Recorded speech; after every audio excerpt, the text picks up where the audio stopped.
ইউটিউবে title, description এবং কি কমেন্ট বক্স কি করে কপি করবেন। তো আজকের ভিডিওতে এ টু জেড দেখিয়ে দিব কি করে ইউটিউবের টাইটেল কিংবা ডেসক্রিপশন কিংবা কমেন্টটা আপনি কপি করতে পারবেন খুব সহজভাবে আজকে দেখিয়ে দিব। তো তার আগে বলে রাখি, যারা আমার চ্যানেল নতুন আছেন অবশ্যই চ্যানেলটা সাবস্ক্রাইব করে পাশে থাকা বেল আইকনটা প্রেস করে দিবেন এবং কি নিত্য নতুন ভিডিও পেতে অবশ্যই বেল আইকনটা প্রেস করতে ভুলবেন না। তো এটা খুব সহজভাবে আমরা এটা কপি করতে পারবো। তো তার জন্য কি করতে হবে, সর্বপ্রথম আমাদের ইউটিউবটা ওপেন করে নিতে হবে।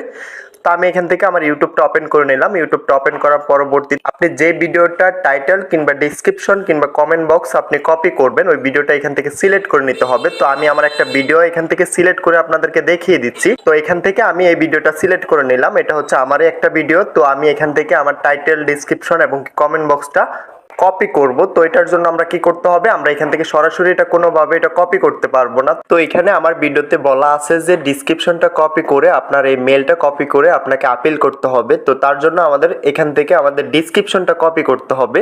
তো অনেক ভাই আমাকে বলতেছেন যে ভাই ইউটিউব থেকে তো আমরা এটা কপি করতে পারতেছি না, কি করে এটা কপি করব, কিংবা অনেকে দেখা যায় কমেন্ট বক্সে অনেক মেল সাবমিট করে, তো ওইগুলো আমরা এখান থেকে কি করে কপি করব। তো আমরা যারা এখান থেকে এটা কপি করতে পারতেছি না, তো কি করে এটা কপি করব আজকে দেখিয়ে দিব। তো তার জন্য আমাদের কি করতে হবে, সর্বপ্রথম আমরা আমাদের ওই ভিডিওটা সিলেক্ট করে নিতে হবে। ভিডিওটা সিলেক্ট করে এখান থেকে শেয়ার অপশন পেয়ে যাব। তো এখান থেকে আমরা শেয়ার অপশনে ক্লিক করে দিতে হবে। আমি এখান থেকে শেয়ার অপশনে ক্লিক করে দিলাম। শেয়ার অপশনে ক্লিক করে দেওয়ার পরবর্তীতে এখান থেকে কপি লিঙ্ক